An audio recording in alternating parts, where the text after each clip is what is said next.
Tapi whatever, mau dimulai dari mana, mau dimulai dari belakang, dari tengah, kami sudah siap karena yang kami miliki pertama itu ijazah asli, dan yang ketiga kami memiliki kartu truf juga. Apa itu kartu trufnya? Adalah bahwa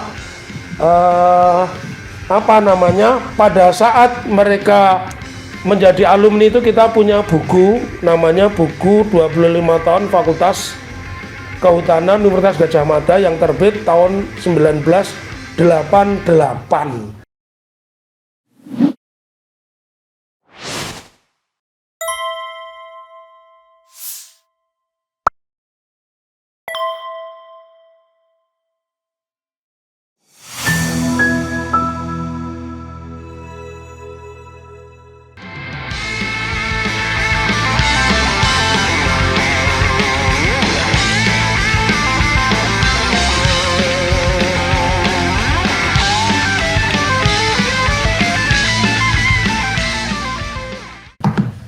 Assalamualaikum warahmatullahi wabarakatuh, sobat RH sekalian.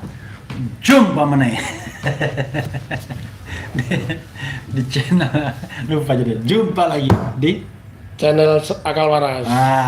Bukan Akal Waras, di channel Keren Jadas. Gara-gara di Akal Waras lupa kita. Akalnya jadi nggak waras. Jumpa meneh. Ya, sahabat sekalian, saya bersama Bala RRT ya. Barisan pembela Roy Suryo, Rismon Sianibar, dan Tifauzia Tiasuma atau Dr. Tifa. Jadi kami berbanyak sebenarnya ya, datang ke dua tempat di Solo ini. Walaupun kita seperti go show begitu, datang pukul 2 malam, 2 dini hari, sampai langsung ke PN Solo, mandi tidak. Nanti mandi di sini. Tapi ganti baju ya kan. Tapi sebelum pergi kita udah mandi. Ya. Nah, jadi udah bersih ya. Dan di sini ketemu teman-teman juga yang datang pakai helm ya, pakai HIAC, Chris Biantoro zaman pingin. Jadi sekarang kita bertiga. Oke. Saya Refli Harun, saya Muhammad Taufik, saya Fadli Nasution. Fadli Nasution ya. Saingannya Fadli Ramadan itu dari Perludem dulunya. Jadi saudara sekalian, kita akan membahas ya, bertindak sebagai narasumber ya kita, ngobrolnya ya kita gitu ya. Sebagai penasihat hukum RRT juga kita gitu ya. Tetapi sekali lagi Bala RRT ya. RRT. Mumpung kita sedang di kantor Akal Waras M Taufik pakai Q gitu ya. Pakai Q. Maka kita mau membahas soal dua tadi.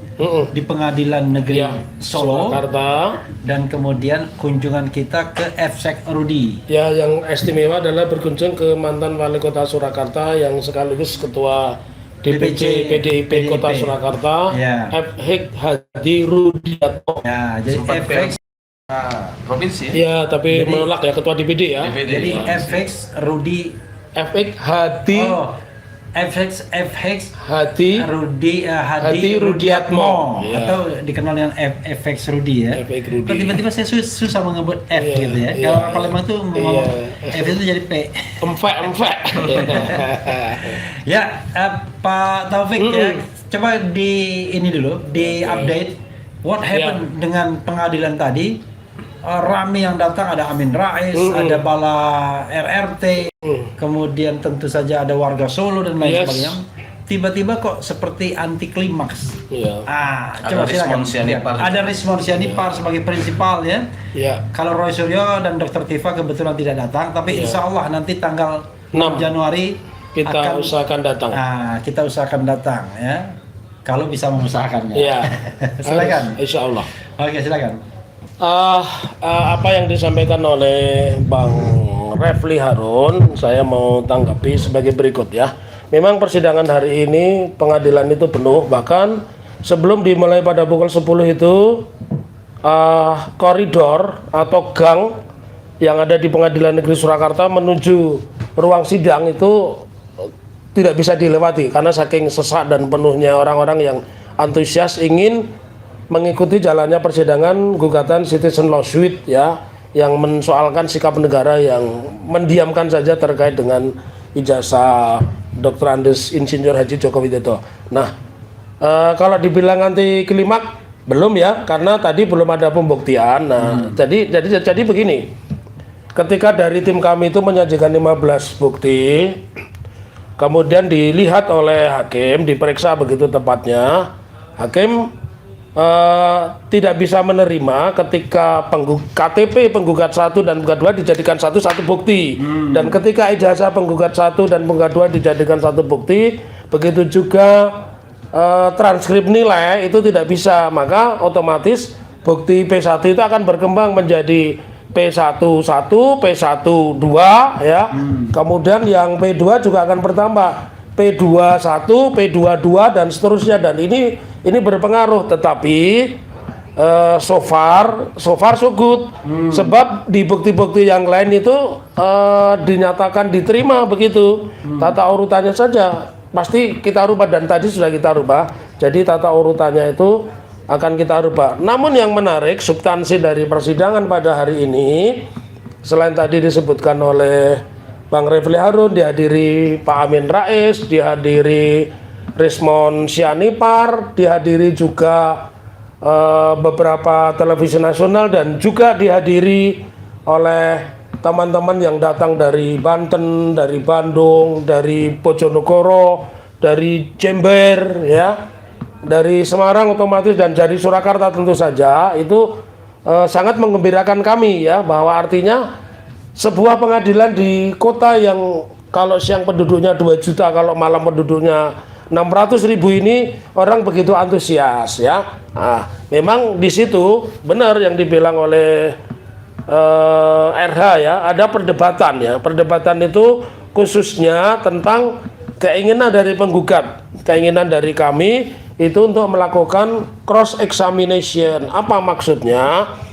Bahwa kita ingin melakukan pembuktian bersilang. Maksudnya ketika kami menyajikan bukti ini, ijazah ya, ini transkrip nilai, itu boleh dicek oleh pihak lawan. Begitu pula sebaliknya, pihak lawan ketika menyajikan bukti, tim dari kami ini harus diperbolehkan menilai pula. Namun yang jadi soal yang disampaikan oleh Ketua Majelis Hakim yang juga Ketua Pengadilan Negeri Surakarta itu, bahwa hari ini yang seyogianya demi efisiensi sesuai Undang-Undang Nomor 48 Tahun 2009 ya, di butir 10 itu kan peradilan itu cepat, sederhana, dan murah. Nampaknya hakim masih terpaku pada membenarkan hal-hal yang biasa. Padahal teori saya ini sudah berubah. Teorinya sekarang jangan membenarkan hal-hal yang biasa, membiasakan hal-hal yang benar. Di hukum acaranya, baik itu memakai HR atau RBG, itu pembuktian tertulis dengan saksi itu boleh, tapi hakim sepertinya tidak memperbolehkan itu. Problemnya di situ. Karenanya kami masih diberi waktu 1 kali, tanggal 30. Kalau hari ini 3 ditambah 7 adalah tanggal 30, itu pembuktian tertulis. Lantas dilanjutkan 1 minggu kemudian, kalau ini disepakati 1 minggunya tanggal 6 adalah pembuktian saksi. Tapi whatever, mau dimulai dari mana, mau dimulai dari belakang, dari tengah, kami sudah siap. Karena yang kami miliki pertama itu ijazah asli, yang kemudian kedua kami memiliki pembanding dengan alumni tahun 85 yang tinggal di beberapa tempat di Indonesia, dan kami sudah mendapatkan 5. Dan yang ketiga kami memiliki kartu truf juga. Apa itu kartu trufnya? Adalah bahwa pada saat mereka menjadi alumni itu kita punya buku, namanya buku 25 tahun Fakultas Kehutanan Universitas Gadjah Mada yang terbit tahun 1988. Dan karena itu terbit tahun 1988, tentu gambar fotonya ya foto saat itu. Dan anehnya foto di situ itu memang bernama Insinyur Joko Widodo, tetapi Insinyur Joko Widodo ini orang Yogyo, bukan orang Solo. Begitu Bang Refli. Iya, sebenarnya gini, buat Fadli ya, datang ke Solo ini ekspektasinya apa sebenarnya? Karena kita tahu bahwa ini adalah citizen lawsuit ya, jadi gugatan warga negara, tetapi memang erat kaitannya dengan pembuktian ijazah asli dan tidak asli atau palsu Jokowi yang kebetulan sekarang mendudukkan klien kita RRT, Roy Rismond dan Dr. Tifa sebagai tersangka. Kira-kira apa ekspektasi, harapan dan apanya lah catatan dari Adinda Fadli? Silakan. Ya. Terima kasih Bang Refli, Pak Taufik ya. Jangan segan-segan dibesarkan. Ya. Pertama, kita sebagai kuasa hukum RRT menaruh harapan besar terhadap persidangan citizen lawsuits yang sedang berlangsung di PN Surakarta ini. Tentu saja harapannya ada solusi ya, penyelesaian terhadap pro kontra ataupun persoalan ijazah yang asli atau palsu ini bisa dibuktikan di persidangan. Itu yang pertama. Yang kedua, tentu juga di samping kita praktisi hukum, kita juga tertarik dengan gugatan citizen lawsuit ini kan jarang ya Pak Topik ya? Ya.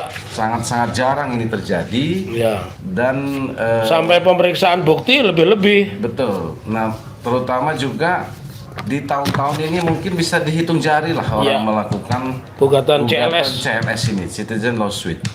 Nah, kita pengen melihat langsung, sehingga juga nanti diperdalam dengan Pak Taufik, juga kepada masyarakat umum ya, yang awam, bisa dikasih gambaran sedikit juga itu Pak. Apa sih gugatan citizen lawsuit ini sebenarnya?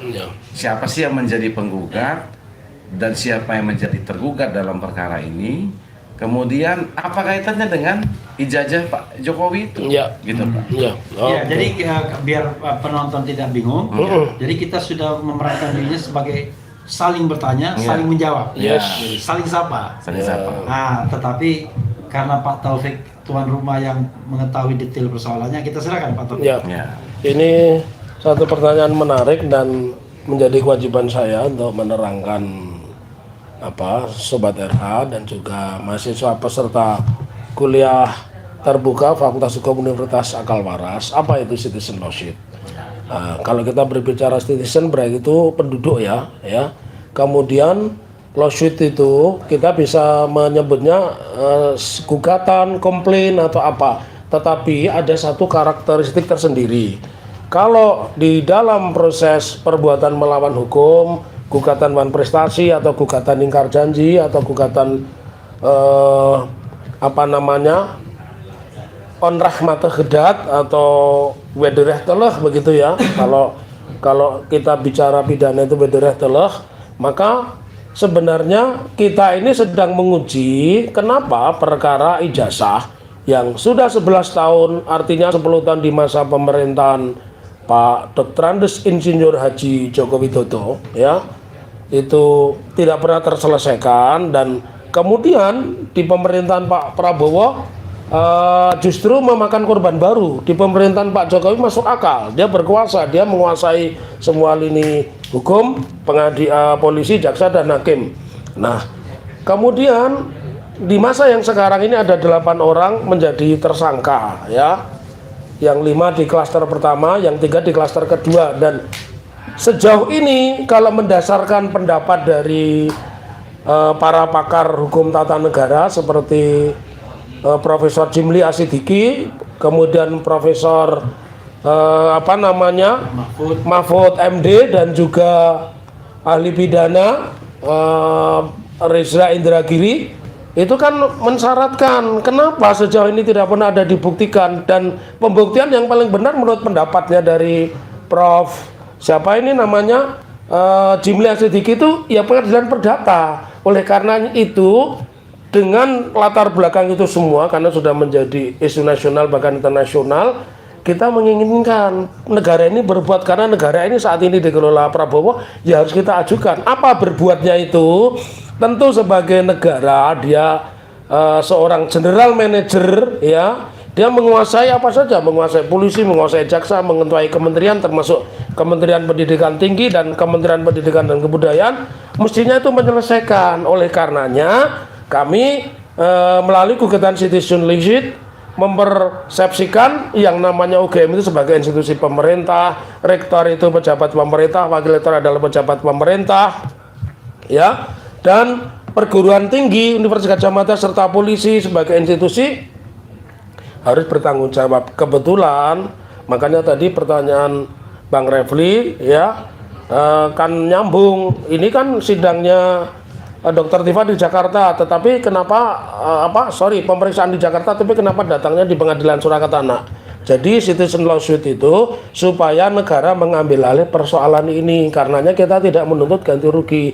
Dan mungkin juga citizen lawsuit ini sudah mengilhami ada gugatan kaitannya dengan banjir bandang di Aceh, Sumatera Utara, Padang dan Bengkulu itu sudah ada gigit seperti itu. Jadi melalui tayang ini saya menginginkan ketika negara mendiamkan diri atas satu problema, maka negara memiliki kewajiban dan mekanisme pembuktian yang bisa dilakukan itu melalui gugatan citizen lawsuit. Itulah perbedaannya gugatan PMH, gugatan manifestasi dan gugatan citizen lawsuit. Citizen lawsuit ini tidak mensyaratkan kita menuntut ganti rugi. Kalau PMH dan sebagainya kita menuntut ganti rugi.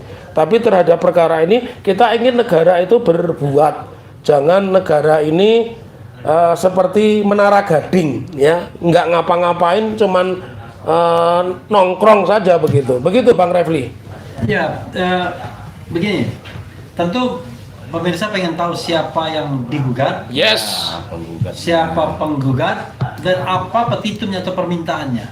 Nah, Terkait ijazah Jokowi. Oke, ini saya jawab biar jadi inilah kelebihannya kalau saya podcast sama RH itu banyak yang berkomentar, banyak yang mengikuti, bertanya ya, karena memang kebetulan matching, kami berdua ini matching ya.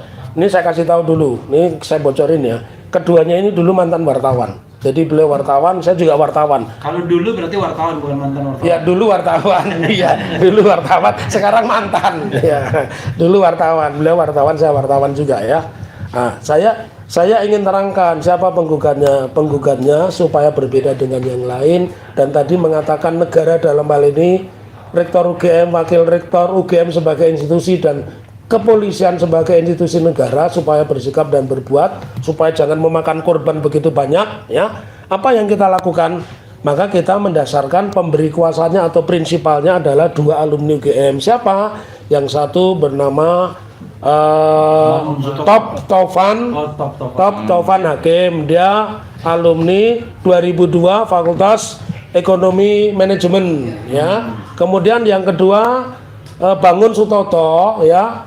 Bangun Sutoto ini alumni 2017 ya. Ya dia dia dari Fakultas Ilmu Politik ya. Dari Fakultas ilmu politiknya. Jadi dari keduanya ini, satu, kalau nanti dipertanyakan loh, you siapa? Kan punya legal standing.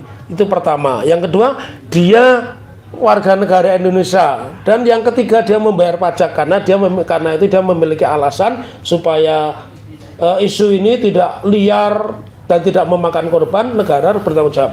Lalu siapa yang digugat? Yang digugat tentu saja Rektor Universitas Gadjah Mada. Kenapa rektor? Rektor selalu dengan narasi. Kata-kata ini saya ulang lagi. Dengan narasi, tidak pernah dengan bukti, mengatakan awalnya meyakini. Kalau meyakini itu kan berarti dia tidak pernah melihat langsung. Meyakini bahwa ijazahnya Jokowi asli dan tidak pernah diperlihatkan hingga hari ini. Ya, dia selalu mengatakan, bahkan yang terakhir mengatakan kita mengakui jasa Jokowi asli. Kita kan tidak bicara akui atau tidak akui, tapi kita bicara apakah jasa itu benar asli atau tidak asli. Lalu Wakil Rektor 2 itu selalu menyebutkan proses pendidikannya seperti ini. Dia ikut KKN di Desa Wonosegoro, dia ikut menyusun skripsi, pembimbingnya ini dan sebagainya, walaupun itu sudah ditolak oleh mereka yang disebut pembimbing dalam hal ini Pak Kasmujo. Nah, itu alasannya. Yang ketiga, kenapa kita memasukkan kepolisian? Karena kepolisian kan menyimpan ijazah.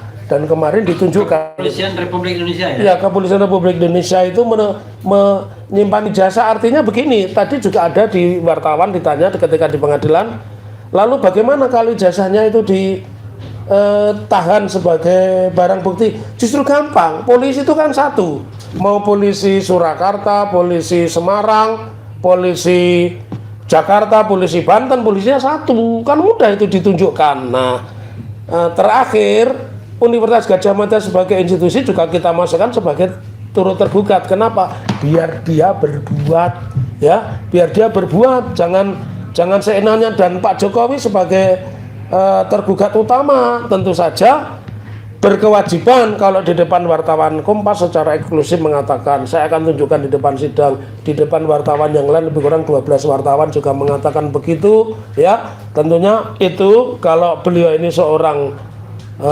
presiden yang bertanggung jawab, seorang pejabat negara bertanggung jawab, dia akan gentleman datang ke pengadilan dan membawa ijazah, selesai. Kalau tidak, ya seperti yang banyak dikatakan, berarti kalau dia memiliki asli berarti dia ingin menghukum warga negaranya. Kalau dia tidak memiliki jasa asli mengaku-ngaku, ya mestinya Pak Jokowi yang harus diproses, bukan seperti yang terjadi Ibu Wakil Gubernur, ya. Ibu Wakil Gubernur di mana itu, Bengkulu, ya? Bukan, Babel di Bangka Belitung. Di Bangka Belitung itu sudah ditetapkan tersangka dan pasalnya berlapis-lapis. Kenapa ada disparitas pidana? Saya kembalikan, nanti saya diprotes. Ini jadi saya sebagai hostnya diem aja. Nah, Bang Refli biasanya begitu. Nah, ini saya kembalikan lagi aja tanya jawabnya. Jadi mungkin nanti Fadli tambahkan ya. Ya. Jadi penggugatnya adalah dua alumni UGM, ya. top-topan sama Bangun Sutoto. Betul. Kemudian tergugatnya adalah Rektor UGM. Jokowi dulu. Oh, Jokowi. Rektor UGM. Wakil Rektor 2. Kemudian kepolisian. Turut yang kelimanya, turut tergugatnya adalah institusi perguruan tinggi UGM. Oke, sebagai institusi. Ya. Pertanyaannya petitumnya apa tadi? Oh, lupa, belum terjawab nih petitumnya. Nih enaknya kalau yang tanya mantan wartawan, ya. Mantan wartawan atau pernah jadi wartawan? Cerdas dia, tajam. Itu tajam. Saya susah. Biasanya nggak jarang bertanya begini. Betul, ya. Bahwa tuntutannya negara dalam hal ini Pak Jokowi selaku pejabat dan tentara, kepolisian yang menyita ijazah UGM dan wakil rektor 2 itu menunjukkan ijazah di depan sidang biar polemik selesai, biar tidak ada orang di penjara. Aneh, ya, kalau orang di penjara hanya karena tanya ijazah, sementara ijazah yang aslinya tidak pernah ditunjukkan, tiba-tiba orang yang bertanya dan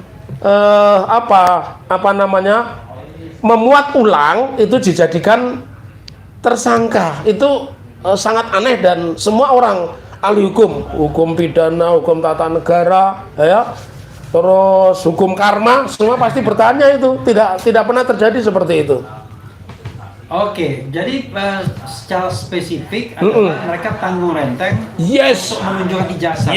Pokoknya ijazahnya ditunjukkan. Pertanyaannya Pak Taufik, pada tanggal 15 Desember ini buat Fadli, ya. Oke. Pada tanggal 15 Desember 2025, hari Senin yang lalu, kita kan lawyer mengikuti gelar perkara khusus.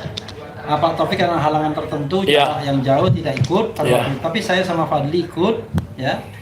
Itu sudah ditunjukkan ijazahnya. Nah, lalu mungkin pancingan buat Fadli. Jadi ngapain lagi? Ya gitu. Silakan Fadli.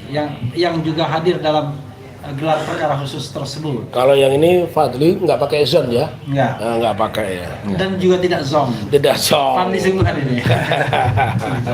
Ya, makanya kalau kita kaitkan persidangan CLS ini di PN Surakarta, ketika para penggugat meminta para tergugat menghadirkan ijazah, tentu kan jawabannya sederhana. Ijazah itu sedang dalam penyitaan Polda Metro Jaya, kan begitu. Nah, kemudian kalau dibalikan kepada RRT tersangka dalam perkara ini, Polda Metro Jaya juga sudah menyampaikan, sudah diperlihatkan ijazah sebagai barang bukti kepada para tersangka. Nah, makanya kan kemudian kita apa sih putusan yang mungkin gitu, yang mungkin bakal lahir dari proses persidangan CLS ini. Kalau misalnya penggugat itu dikabulkan, apa sih putusannya yang bisa berdampak pada ijazah Jokowi ini? Gitu.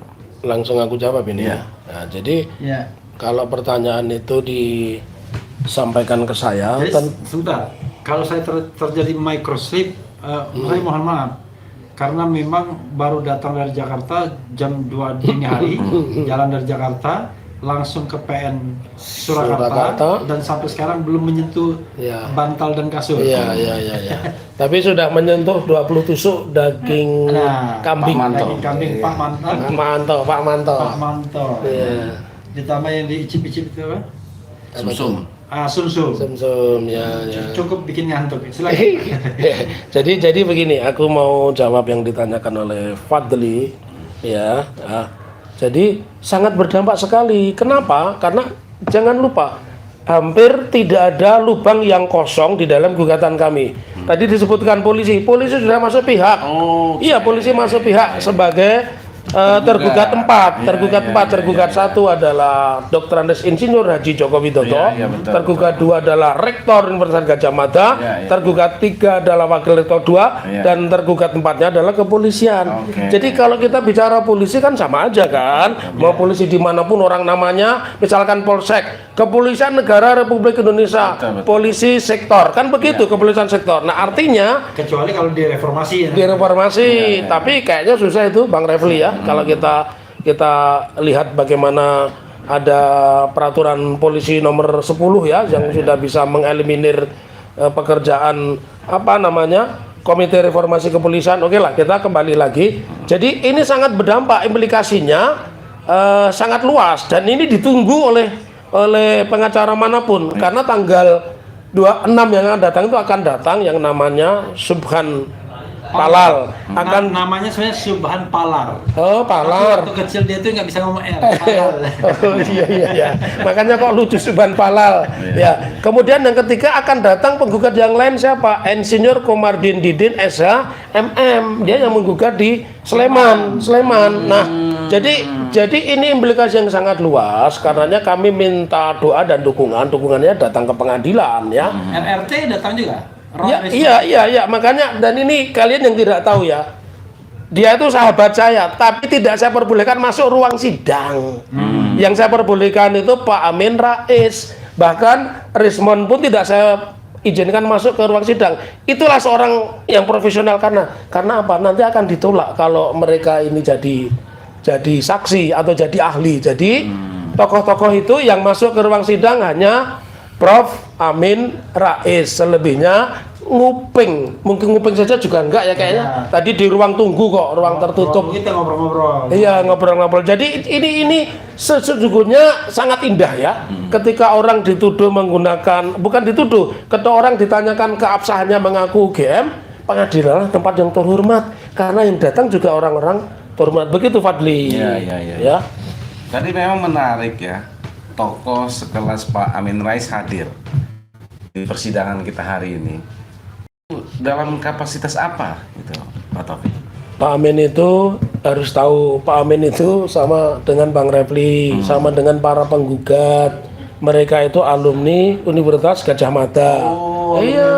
Prof. Amin itu guru besar UGM, ahli politik Timur Tengah pada saat itu ketika beliau masih menjadi dosen aktif. Nah, beliau berkepentingan, jangan lupa karena beliau itu aslinya kelahiran Solo. Jadi Prof. Amin Rais itu kelahiran Solo, putra Solo. Makanya wajar dia datang dan tadi juga beliau mengatakan diri di samping kami, Mas Taufik, saya tidak akan memberikan keterangan atau saksi apapun, saya hanya memberikan doa. Luar biasa kan ini doa.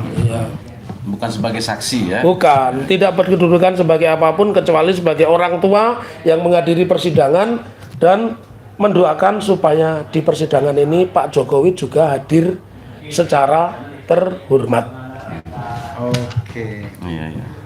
Oke, ada lagi Fadli soal PN ini? Ya, berapa persen optimisme penggugat yang dikabulkan oleh majelis hakim? Saya optimisme saya di atas 60%.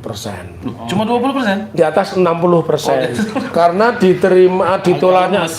ditolaknya eksepsi oleh eksepsinya Pak Jokowi Widodo, eksepsi Rektor UGM, eksepsi Wakil Rektor 2, eksepsi kepolisian, itu menandakan bahwa hakim ini berwenang. Kalau hakim berwenang, pengadilannya berwenang dan tentu juga bisa memutus begitu. Tapi tentu ada pertanyaan independen ya. kemarin di suatu tempat saya mengatakan, apakah Anda meragukan independensi? Saya balik tuh yang nanyanya. Are you sure? Siapa? What is the name?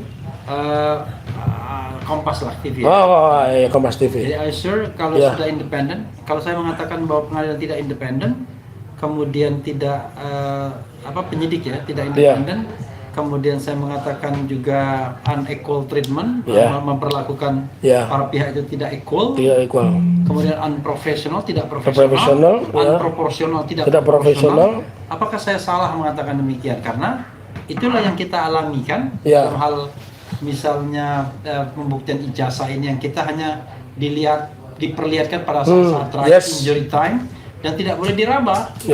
Bagaimana kita membuktikan sesuatu dokumen hanya dari katanya kata labkrim atau lapor Mabes Polri ini sudah diuji dan identik asli dan lain sebagainya. Padahal persoalan kita adalah level of integrity-nya, level of trust-nya belum tentu kita percaya. Betul. Nah, karena itulah kemudian saya kok mikir gimana? Apa iya Pengadilan Negeri Surakarta ini berani? Karena hebat sih memang berani menolak eksepsi. Karena Subhan Palal tadi ditolak. Yang terbaru itu terbaru dinyatakan tidak dapat diterima. Seperti eksepsi pihak lawan diterima, dikabulkan. Kemudian di PN Jakarta Pusat dulu begitu. Pak Taufik sebelumnya waktu gugatan PMA begitu. Gugatan nomor 099. Komardin sama juga begitu. Nah, tiba-tiba ini lewat fase itu dan kemudian sekarang pembuktian. Apa iya? Nah gitu. Gitu. Paling mau nambahkan? Iya, memang istimewa ya jadinya. Kayaknya makanya kita rame-rame kita rame-rame ke sini itu dalam rangka itu. Makanya menjawab pertanyaan Anda berdua, saya tadi kan mengatakan 60 itu yang 40 itu milik Tuhan milik Tuhan. Kenapa? Itu secara teori saja. Ketika orang eksepsi ditolak itu berarti kan nanti kan ada skenario pemeriksaan bukti, pemeriksaan saksi. Salah satu saksinya adalah ahli, misalkan nanti Bang Relmi kita hadirkan sebagai ahli tata negara, kemudian Ray Suryo kita hadirkan sebagai pakar telematika, kemudian Bu Dr. Tifa sebagai neuropolitika, dan Rismon Sianipar kita minta untuk mengaji Rismon Sianipar untuk mengaji Rismon terkapar bukan Rismon Sianipar untuk melakukan kajian digital forensik. Jadi sesungguhnya saya pun berharap hakim ini tidak sakit kembung, hakim tidak masuk angin, karena nanti kan ada 3 skenario itu Bang Refli sama Fadli. Kita sama-sama lawyers bukan lawyer. Jadi kita punya 3 skenario. Satu, bahwa gugatan itu mungkin sepenuhnya ditolak. Kalau tidak diterima nggak mungkin. Ditolak itu mungkin karena mungkin yang terburuk kita tidak pernah bisa memperlihatkan ijazah Pak Jokowi. Aneh ini.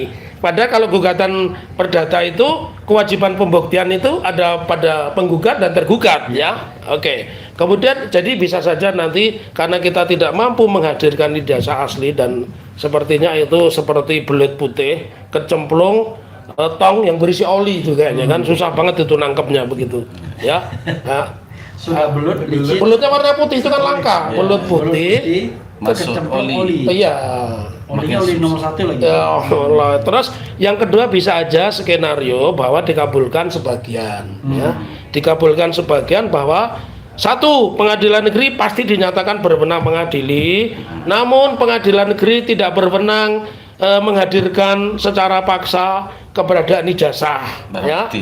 Pasti itu nanti seperti itu. Yang ketiga, ini yang kita semua berharap dikabulkan seluruhnya, bahwa pengadilan negeri berwenang, pengadilan negeri bisa memerintahkan seperti harapan itu di online kan semua pertanyaan begitu. Ada Bang Taufik tolong pesan kepada hakim untuk menghadirkan ini, sudah saya sampaikan Yang ketiga bisa saja dikabulkan semuanya bahwa hakim akan memerintahkan kepada yang namanya Dr. Andes Insinyur Haji Joko Widodo untuk datang ke persidangan, atau kuasa hukumnya atau orang yang dikuasakan untuk datang di pengadilan menunjukkan ijazah. Itu selesai, dan itu yang diharapkan oleh jutaan pasang mata yang ada di Indonesia atas persidangan di Surakarta. Nah, ini saya justru mau tanya ini sama Bang Refli ya, pakarnya tata negara. Boleh nggak saya mengatakan saya menggugat UGM dan rektor karena dia penyelenggara negara? Boleh nggak sah tidak saya mengatakan bahwa mereka ini penyelenggara negara? Karena di dalam eksepsi mereka mengatakan perguruan tinggi itu bukan penyelenggara negara. Nah, ini aku mau tanya sebagai ahli tata negara, gimana menurut? Jadi kita pendekatannya dua, pendekatan kelembagaan. Kelembagaan, ya. Jadi lembaga itu ada yang namanya lembaga negara. Lembaga negara. Ada lembaga yang bukan lembaga negara. Bukan lembaga negara. Lembaga swasta kan. Ya. Nah, lembaga negara itu adalah salah satu pendekatannya adalah biaya biasanya. Biaya, gitu ya. Sepanjang dia dibiaya oleh negara, maka bisa dikatakan lembaga negara. Oh, salah satu indikator. Terus indikator yang lain. Jadi untuk indikator pertama itu biaya.